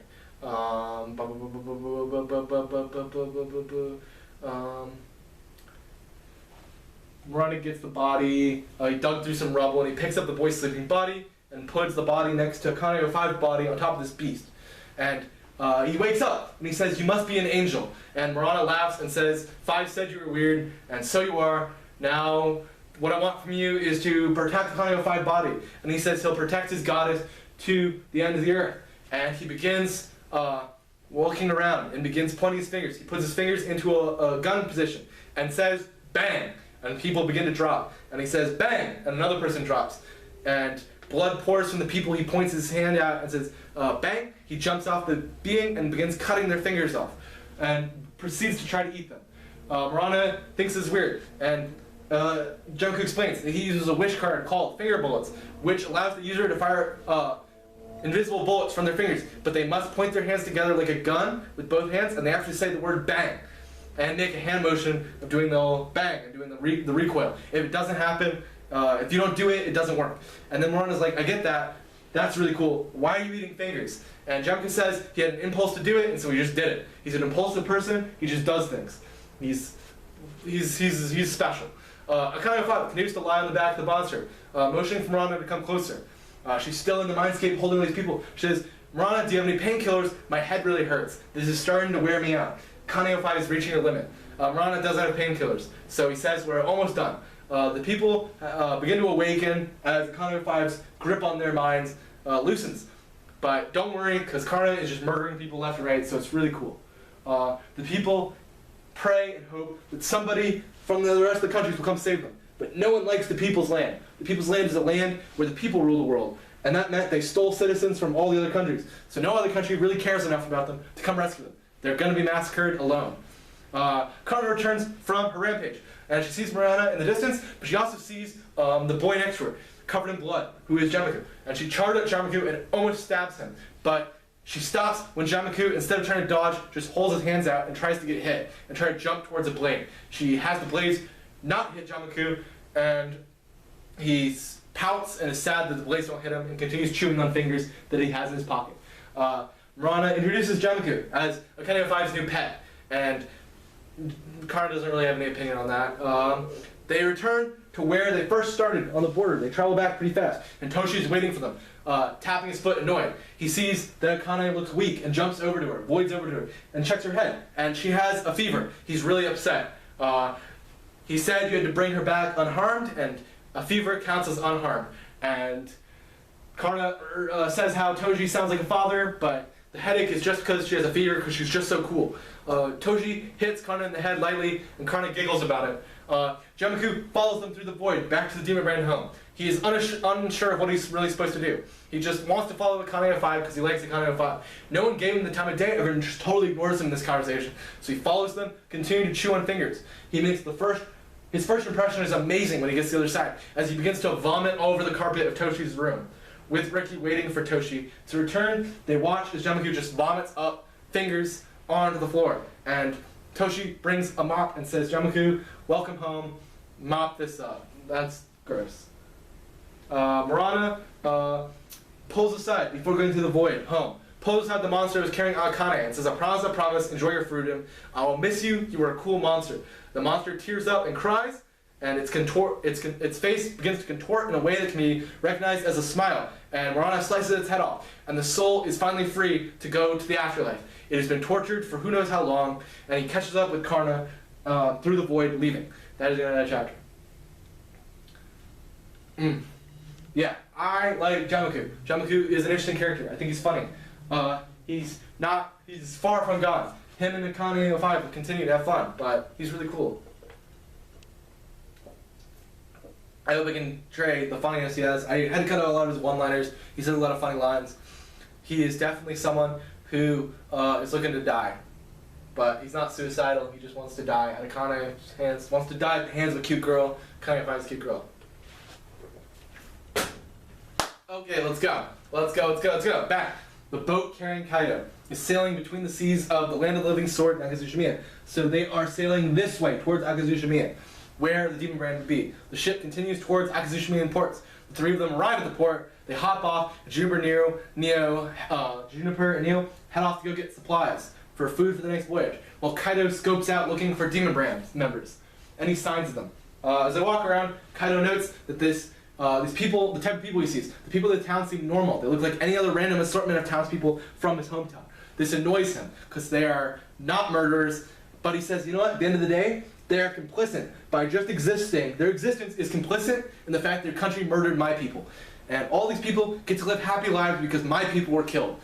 And Kaido doesn't really think about how, these people also lived in fear at one point, because he's not having to see them live in fear, he's getting to see them in the happy part of their lives. But even so, can all people really be evil? He starts to wonder about how they have to be evil, because they reject Piacio. But wait a second, his sister claims that they own Piacio, so they didn't reject him. And he's seen Piacio churches that are abandoned, so he's really unsure. His sister's brainwashed, and she's a loyalist. But what if there's some truth to what she's saying? There's a lot in his mind, and he chalks it all up to, it is all the Demon Brand's fault. Because you know what? They stole his sister, and that's where his life went wrong. His life was good, the world was good when he was ignorant and didn't know anything about the world, but at least he had his sister. The Demon Brand stole his sister. They set him on a path that led him to be unhappy. The three, Juniper, Neo, Kaido, they finish up, they go back to the boat. They eat dinner. Neo Kaido thanks Juniper and Neo. He says, "Thank you for letting me join you for so long, but I've gotta go. I have my own journey." And this is where we have a fight with Juniper. Juniper says, "Where are you going? Do you really have to go, Kaido? Why don't you stay with me and Neo and be pirates? They promise it'll be an adventure and you'll never be sad." And Kaido says he has a mission. He has to defeat the Demon Brand. And she says that you need to forget your hatred and move on. Those friends of yours, I'm sure they will as well. She alludes to Anna, saying Anna probably has moved on. Kaido says there's no way she's moved on. Spoiler alert, she's moved on, as we know. She's basically forgotten about Kaido. She never showed up for that meeting that was supposed to happen a year in the future. Neither did Kaido. Anna and Red Alice are happy playing video games. They've essentially forgotten about all hatred. But Juniper continues saying that Kaido only has one life, and he can still save it, and not to waste it on the Demon Brand. Kaido actually then remembers Anna when he mentions Kaido thinks about how he doesn't think anyone truly understands. She probably thinks he's dead. She doesn't think he's dead. She kind of forgot about Kaido's existence. It should be noted, I mean, it wasn't as if Anna and Kaido were like friends or anything. They met, they traveled for about a couple months. I mean, they knew each other for a couple months of their lives, and it was a rough part of Anna's life. It is, you know, 2 of her siblings died. Her 2 only siblings died. No wonder she doesn't really need to think a lot about Kaido. So yeah, she's moved on. But Kaido doesn't think she's moved on. He's pretty sure, you know, he's the most important person in the world. So like, she's probably like worried he's sick and like worried he's dead. Anyway, he agrees that being a pirate would be a fun adventure. But this isn't the next chapter of his life. He needs to reach the end of the path he set out on years ago. He has to see it to the end. He's not going to stop halfway through his mission to kill the Demon Brand. And he says, don't worry, because guess what? I might come back for you guys. There might be a day I need help killing the Demon Brand. And I might need you guys. And actually, the Demon Brand, he gets kind of crazy with this. He says, the Demon Brand aren't even actually all the evil in the world. This world is full of evil, and I have to eradicate all of it. Kaido's going a little crazy. He says he's actually going to eradicate not just the Demon Brand of Akazushimiya, all of Akazushimiya, maybe Genopus. Genopus is working with Akazushimiya. They're probably evil too. He's probably going to have to kill them too. He doesn't say Renois, but who knows? He's a little crazy. You'd hope not Renois, since he studies their culture, so you think maybe they're good. But he says there's a lot of filth that has to be cleaned. Juniper calls him an idiot. She says the path that he's on will only lead to him dying. He's literally fighting the whole world, and she makes alluding to the fact that Kaido doesn't know how big the world is. Juniper, she's from the land of the living sword, which is an experiment by Genopus. Genopus, reminder, is the only country who knows how big the world is. They know about the outside world full on. People have been there, they have history books. All the rest of the countries have forgotten about it. But Genopus is connected to the main land. So all along this ridge is more land. And Genopus is the one guarding it. So they are well aware that Kaido fighting the whole world is impossible. It's just not something you should do. She says, Kaido, look at yourself. Look at how you are skin. You're no skin, you're just bones. Look at everything you've given up for vengeance. If you stop now, you could stop the pointless adventure. You could gain back some of the humanity that you've lost. Kaido doesn't like that.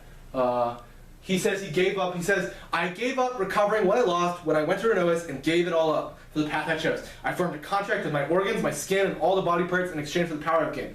Juniper gives up. She says, you know, you're a lost cause, Kaido. I wish you luck killing yourself. You're killing yourself. This is suicide, going to fight an entire country. And Kaido leaves. Juniper and Neo sail off to who knows where. They'll come back way later in the story, probably in the Holy Castle arc. They reappear. That's how late it takes to see Juniper and Neo again. Their characters, I think, could have done a lot more in other stories. Like I said, this story just wasn't for them. They probably have a really interesting story, but it's not what we're focusing on. We're focusing on Kaido. Kaido wanders in to Akazushimiya towns and as it begins to get dark. And his plan is to make a big scene, and he's going to attract the demon brand, and they'll have to fight him. This is a make or break moment for him. Off at the demon brand home, Murana is awoken. He's woken up sweating, his eyes shaking as he turns the lights on. These last couple months, Murana has been haunted by nightmares. These nightmares are, he sees images of those he's killed. He sees all the things he's done as a demon brand. In his dream, the voices of all the souls inside him scream at him one by one, getting to voice all the things they hate about him. And it's awful. Children ask why they had to die. Parents ask why they ruined what they did to deserve this. And it is really awful for all of his dreams to just be people screaming at him. After weeks into this month-long nightmare session, you start to wonder if his actions have condoned his soul. Murana is a demon brand who works a lot with souls. He's well aware that the soul is a thing, and he thinks his soul might be condemned. He worries about his legacy now. A month in, he's starting to worry about his legacy. How will people remember Murano? His previous users of the Resurrection Demon Brand are just remembered as monster makers. Their legacy was just, they made monsters. This is not how Murano wants to be remembered. He's a better. He laments that he has no successor, and he laments that demon brands don't get to choose successors, so he knows that the curse that he lives in will one day be forced on another child when he dies. This is something he decides he wants to change. He decides his legacy right now and here will be changing that system. There has to be a way to change and decide who the demon brand choose. He starts writing down ideas. He thinks about what if they made a school for the demon brand where you had 9 classes you could study. And you could study each of the 9 demon brand you could study under, minus Terra's, which is passed down already, so you don't have to worry about it. But the other 9, what if there's a school you could study, and the top student would be the person who gets the demon brand? It'd be like a demon brand school. You could teach them a lot of stuff. You wouldn't be giving 6-year-old children deadly weapons like trains. Instead, you'd be giving well-ironed, studied, smart children the weapons, slash teens, slash adults, however old they are when the person dies. But the kink in the plan, there's still no physical way to pass the demon brand on. But Murano works the rest of the night, works all night after being woken up on this idea. He comes out of bed. He climbs out of bed. Once he's rested, he climbs into bed, sorry. Because this is where he says he got the first good night's sleep, as if the souls all went to sleep with him, knowing that his life is going to end soon. The souls understood that by opening this door to trying to find a way to pass the souls on, Murano is signing a death warrant that he is going to allow himself to die for this experiment. In the morning, he has a way, he's ready to share his idea of how he's going to pass the soul on, but he has to run it through Kordelica. Kordelica is a man of science, and he wants Kordelica's opinion on this. He goes to Kordelica. As he's going to Kordelica, he makes a note that people who, his demon brand, when the user of the demon brand dies, when Murano will die, all people he's used his ability to revive will die as well. This includes only one person he really cares about, which is his sister. So before going to Kordelica, he takes a pit stop down to the basement and goes to where he keeps his sister. This is the sister mentioned in his backstory. The sister who is dying and he brought back, and this is how he learned his ability doesn't bring people back to life. It creates soul copies. And he laments that he's never been able to kill her. He never killed her. He kept her locked up in the basement because it was still sort of looked like his sister. When he locked her away, even crueler, he locked her body up in 2 pieces, removing her head from her body, locking the body in a coffin and the head on a pike. The body's locked up so she couldn't kill herself, and the head is on a pike just watching the wall for years. It was mentioned it has been 8 years since he last saw her, and when he finds her, she's identical to how he last saw her. He feels it was a cruel thing to do to someone, but especially someone you think is your own little sister, but at the same time, he can't bring himself to throw her out. Like a piece of trash you just love. Her face looks tired, her eyes have dark lines under them, and she hasn't slept 1 day since he last saw her 8 years ago. She no longer needs sleep as an undead, and she looks identical. Part of the demon brand is mentioned. You do not age when Murano revives you. These people may be alive again, but they no longer age. Their bodies are stuck. So she's stuck in the body of a little girl, a sickly little girl. And he says to her, Harmony, it's nice to see you again. I've missed you. Harmony is the name of his dead little sister that has been living in the basement as a head on a pike. Harmony doesn't react. She looks like a doll and stares into the abyss. And making no movements, of having years of only a companion being herself, she just doesn't talk. There's something in her brain just kind of messed up. Harmony, I've come to tell you that I am going to die. I wanted to let you know that you're free or something. I don't know what I'm going to do. I want to leave with no regrets. This is what Murano tells him. He tells his sister, I don't want to leave with regrets. This actually awakens Harmony, and her body grabs him by the throat and asks, are you dying? And he says that no, he's not actually dying of sickness or anything like she is, but he's come to accept the fact that one day he's going to die. And she asks, not caring about him, but only her, what happens to her? What happens when he dies? Will she finally be freed of this curse? And explains that no certain words, she wants to die, kill me brother, why'd you do this? You are a demon. Like the other demon brand have demon in them, you are the only true demon among them. Because you locked me up and put me in this torture. Your own flesh and blood. How could you? And before she can really continue, he yells at her. He punches her. He says, you're not my sister. You're the closest thing I've left to my sister, but you're not my sister. I will never let you be my sister. You are just a poor imitation. And he says, look, when I'm dead, you're free. Your soul will pass on. Just like all my other creations. He opens the door to the cage. He says, look, you can leave right now and spend however long until I die doing whatever. She does not leave. She sits back down and returns to blank stare. She is going to sit here and wait until he dies. And she looks forward to it. Nothing else to say. He locks her back up and leaves. Now, finally, he can go to Cordelka's room. It is time to ask Cordelka for help. Inside, he finds Cordelka and, of course, Saruki. The two of them are engaged in a game with Venus and Hesper. And Saruki asks if he would leave because they're super busy. Obviously, they're not super busy. He says, Cordelka, I've come for the most important matter. I'm going to perform an operation, an experiment, really, and I need your help because you're the only one I can trust. That gets Cordelka's attention. He runs him through the plan, explains everything. His theories on how to transfer a brand, and the plans how we'll have a school, and there'll be nice schools, and we'll have volunteers, and so everything will be more ethical in how we change the brand. And he says, Cordelka, I want you to be the one to take my demon brand. I believe you can make use of it better than anyone else I can, so please consider my humble request. As the first person to ever transfer a blade, I want to transfer my brand to you. And Cordelka says, well, how do you do it? What is the secret? And he says, the secret to transferring the demon brand they came up with is eating the heart of the demon brand holder. He theorizes this is how Saruki got her demon brand, retconning that she earned it by eating a good person, and instead saying the reason Saruki has a demon brand is because she ate the last person's heart. This doesn't explain why Piaggio delivered it, but it can be inferred that the reason Piaggio delivered the demon brand and it just didn't appear is because Piaggio wanted the secret to be hidden. He did not want them to know about the secret that you could eat a demon brand. This would change a lot of things in war if you knew that you could steal demon brands by just eating the demon brand's heart.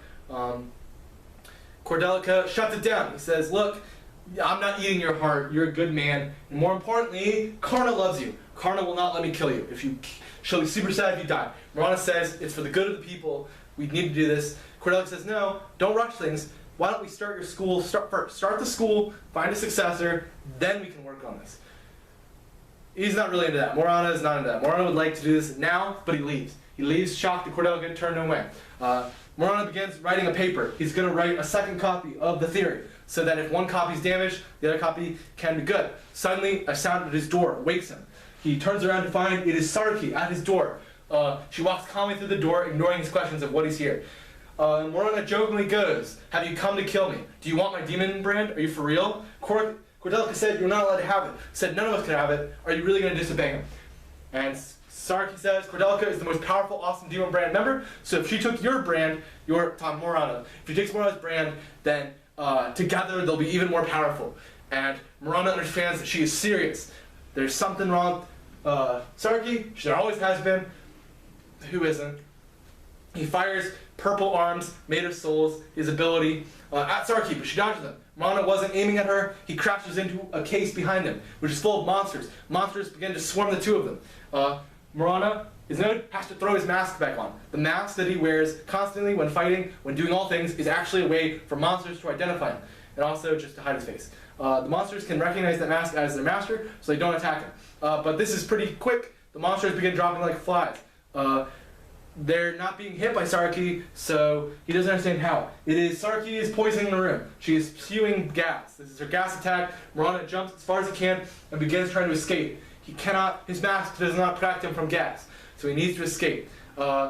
He cannot allow this to happen. If Saruki gains his demon brand, he's scared that Cordelka and Saruki together might try to hold all 10 demon brands. And this is a secret that Terra needs to know about. He hasn't told Terra about this. Terra has to do something. If he can just get to Terra. He charges at Saruki. His goal is to get past her and get up the stairs and out of the gas area. He jumps towards her, and in a moment, 2 bullets have gone through his legs. And he collapses on the ground. And he has to use souls to repair the legs. He's feeling dizzy. The effects of the gas are already getting to him. He realizes this is the end. There is no way that he survives this. The best he can do is save the others. And so he is able to get up those stairs and hide and lock a door. And in that room, he begins his plan. He is able to slice his arm out, just rip it off. Not like clean slice, just rip it off. He rips it off, and with his other hand, begins writing a message and ties the note to the arm and opens a duct, an air duct, and pushes the hand in, and it begins crawling. His arms are able to act on their own. And he says, somewhere in the demon brand, Sasina had locked herself away. Her divine being is the whole building. The divine dimensional palace is able to control everything. So he says, please, please, please, Sasina, hear me. I beg of you, with all of your heart, let this arm find Karna. Just let this note get to Karna. I beg of you. Please grant me this last honor before I die. He then slumps to the ground as Saraki has been spewing gas under the door. She needs to break it down. She just needs to gas him. He says again, as he's begging, dying on the ground, he goes, Sasina, hear me. You both loved the same man. You and Karna loved him. Can you please just do me a solid for the woman who I care about most, who cared about the man you care about most? Can you please let her get this note? Can you please let her see the message? Please, please, please. And the door comes busting down, and Saraki enters, and she says it's all over Murana, and she pulls a knife and slices open Murana's chest, and she opens up and starts to laugh. There is no heart inside his body.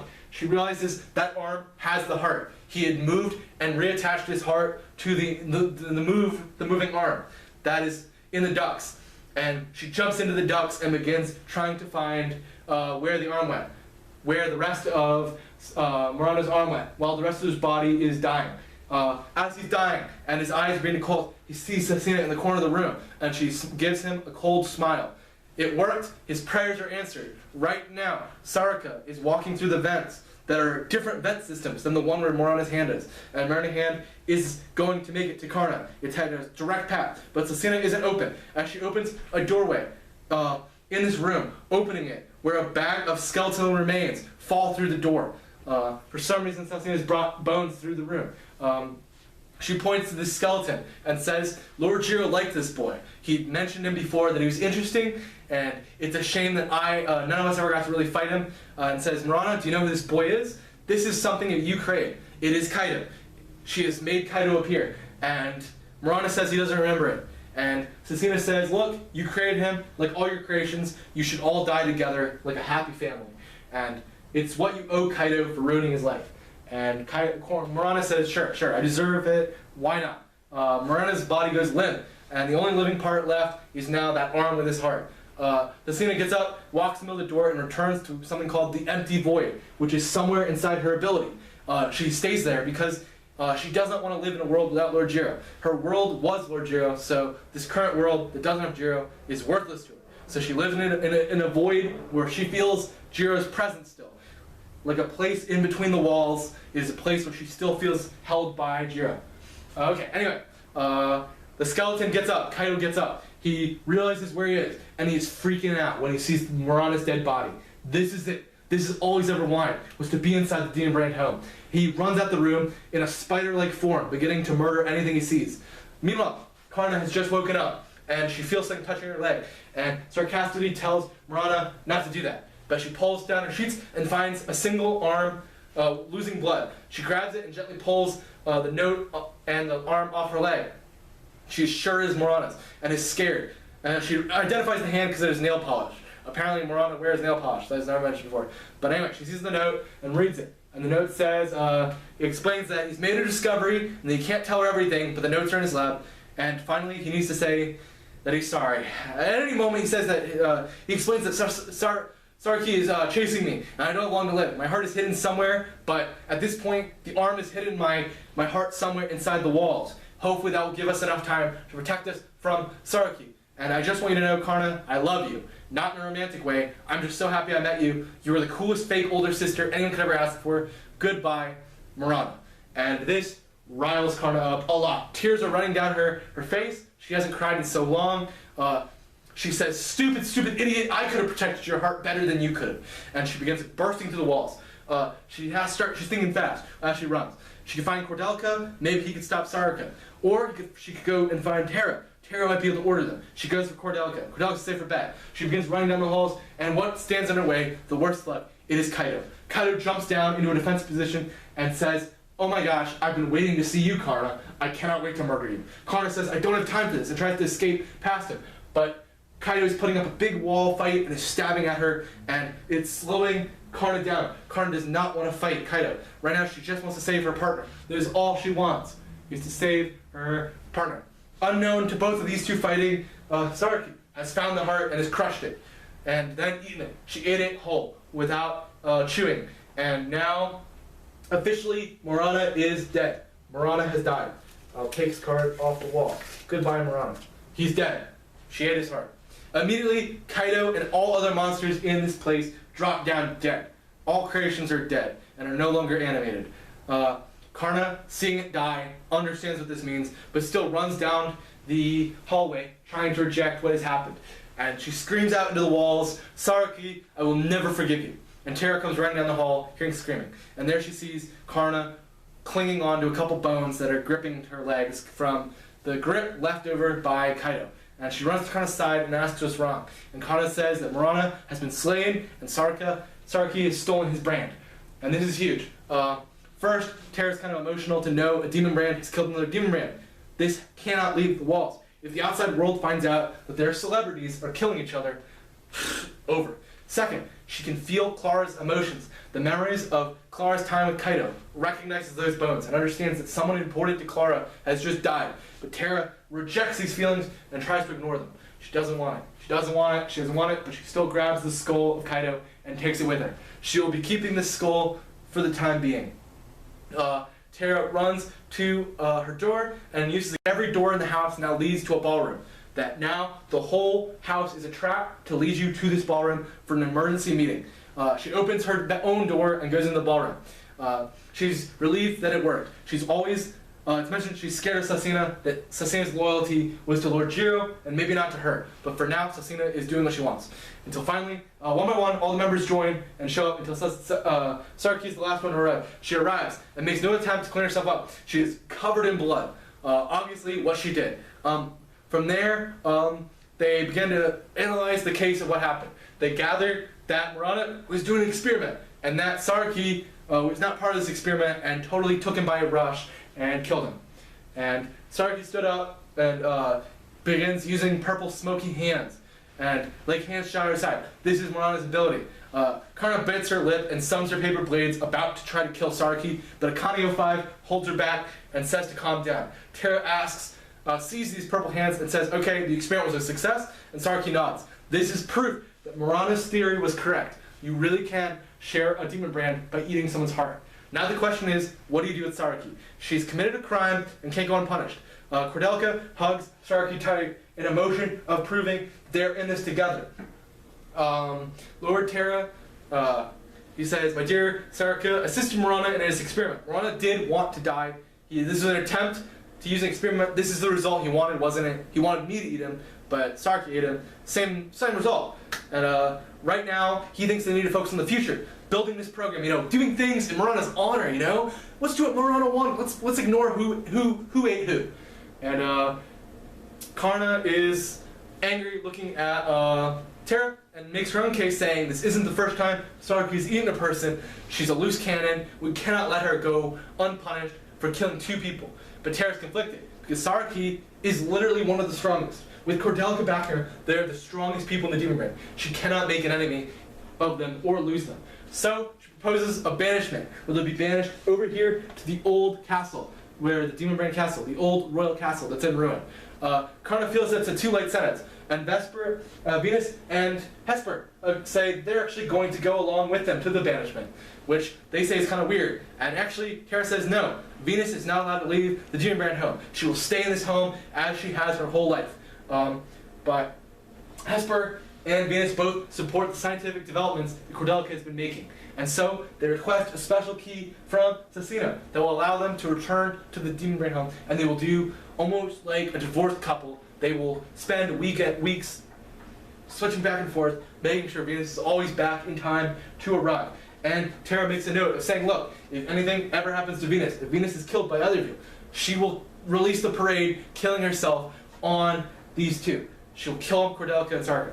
Before that, she does have one more question before they banish Sarki. She asks about the souls. There were about just under 6,000 souls in Murana's collection. What happened to them? Sarki says she doesn't actually know, but she has 0 souls right now. So they went somewhere. Everyone leaves, their banishment begins, but Terra is left thinking about how to fix this puzzle. As she sits, a silly idea pops into her head, a dumb one, but she has to check on it. So Terra grabs Akane 05 and brings her to the basement, and they go to the bedside of Nermosa, who is currently asleep in the basement inside her theory. Terra has a theory that Nermosa's divine reincarnation is responsible for the 6,000 souls missing, and would like to talk to her, but they're not going to just wake Nermosa up, so they use divine mindscape of Akane 05 to go inside Nermosa's mind. They go inside and they find a cherry tree and a picnic. This is a tea time setting where Nemosa lives her life. She lives her entire life at this tea party. She says, "Hello, Nemosa. It's nice to finally meet you. I'm Akane 05. I'm the one who killed your brother. Sucks. I'm kind of a successor." And she says, "No hard feelings. My brother's going to kill you one day. Don't worry. But you must have come here for a reason. You don't come to visit." And Lord Terra, Akane 05 says, "Lord Terra wants to know about if you've activated your divine wish card recently." And Nemosa laughs and says, "I can't believe she noticed so quickly. Yes, I am responsible. I reincarnated about 5,000 something souls, and even inside this never-ending dream, I'm fully able to sense outside my body souls that are free." She says that she'll actually reveal what she did with those souls, and in fact, a special soul that might matter to Terra if they make a deal. And the deal is she wants once a month people to enter into Nemosa's mind to join her for a tea party. Nemosa worries that her mind is going to go insane if she's left alone for so long. She also wants to meet Venus. She's aware that Venus keeps her asleep, but also knows that Venus washes her hair, bathes her, exercises her muscles, and is taking care of her body. Her body has things that are going on as she's grown. Nemosa is currently 18, so a lot has happened since she was captured during the war, and Venus has been very helpful in taking care of these things her body has gone through during this time. And she would like to show her thanks. And Akane makes a deal and says, yeah, they'll do it. And she actually says that one of the souls that's interesting, that Terra might be interested, is your brother's soul, and reveals that she did something to Kaido's soul. And she explains what she did was she took Kaido's soul. As he died, his soul was released, the replica of his soul, the closest thing he has to his soul. And she sent the soul into an empty body in Renois. This is part of her power, is being able to sense dead bodies when she focuses really hard. All the other souls were reincarnated across the whole world into babies, but Kaido's soul was reincarnated into a dead body. She considered putting it in a baby, but says she wants Kaido to come rescue her, along with the others. She thinks that she can sense Kaido's hatred for the Demon Brand and all of Akazuchiman. She believes that hatred is what she'll need to free herself. So she put him in the body of someone who is no older than 6 or 7, is how she describes the body she's put him in. And is afraid that she won't be able to kill him soon. She wagers that he'll come back soon, and Akane 05 shares this knowledge with Terra. Terra's interested to find out what's happening. Across the world, babies are born. Unaware of these parents, they have the souls of dead people that Mirana killed. And deep down inside Renois, a child will miraculously survive the grips of death. A child who is about to die after an event starts shaking and wakes up confused, and would slowly begin to remember the memories of a previous life as a boy named Kaido. I believe that gives us the end of this part. Next part, we'll be going into the Shrine Maiden arc. I believe it's kind of like a soft reset. We get a lot of new characters, and a lot of interesting stuff. Kaido, this would be the end of Kaido's main mission of acting as the protagonist. He now becomes more of a side protagonist, along with a new character we'll be meeting in the Shrine Maiden's arc. Yeah, it's really exciting. This arc takes place entirely in Renois, and we'll learn about their Shrine Maiden culture. These are a type of part of their beliefs. Kaido is educated on Shrine Maiden beliefs because he knows all about the customs and beliefs of Renois. We'll also finally have our first appearance of a jewel. This would be what the Jewel War was fought over. Real exciting stuff. Thank you for watching, and I'll see you in the next part. Let's find out how long it takes to upload all these files. I'll let you know at time of recording, part 2 is being rendered for the 3rd time because it keeps getting interrupted. Part 3 is sitting around, and this part, oh boy, it's gonna be great. Yeah, I love this. You can tell I'm getting tired, but 3 arcs left, 44 through 68. We're almost there. We're almost there, guys.